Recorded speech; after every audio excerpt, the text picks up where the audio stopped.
R2 is equal 12 ohm. ఎంతమ్మా 12 ohm.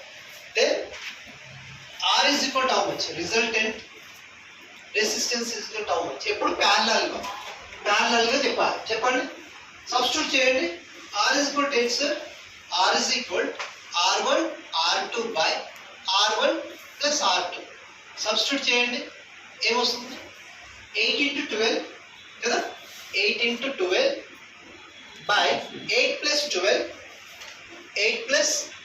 12 అంటే ఎంత సార్? 8 into 12 by 20 ఎంత?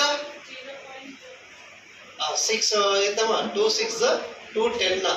ఓకే, నెక్స్ట్ 2 4 2 5 అదేనా? అంటే ఎంతమ్మా? 24 by 5 అంటే ఎంత వచ్చింది? 4.8. సో R అనేది ఎంత వచ్చింది? 4. అంతే, సింపుల్. ఏమైనా ఉందా ఇలా? ఏం లేదు. R is equal to ఏంటి సార్?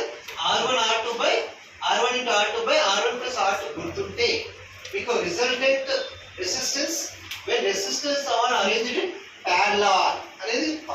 బట్ సిరీస్ చాలా ఈజీ, ఎవరైనా చేస్తారు. కానీ మనం ఏం అడగవచ్చు? ఎక్కువగా ప్యారలల్ అడగవచ్చు.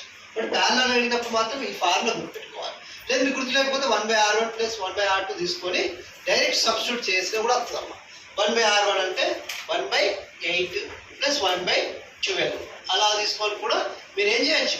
సబ్స్టిట్యూట్ చేసి కూడా చేయొచ్చు కదా, పెద్ద ప్రాబ్లం ఏం కాదు.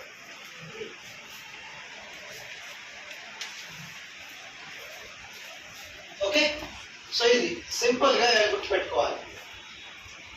ఇక్కడ మీకు ఎగ్జామ్ లో ఏమడుగుతున్నారు అంటే what is electric current, what is potential అనగకుండా what is 1 ampere, what is 1 volt, what is 1 ohm. 1 ohm అంటే ఏమని చెప్పాను? R is equal to V by I. 1 volt by 1 ampere, that is 1 ohm. ఇప్పుడు నేను ఏమడుగుతున్నాను?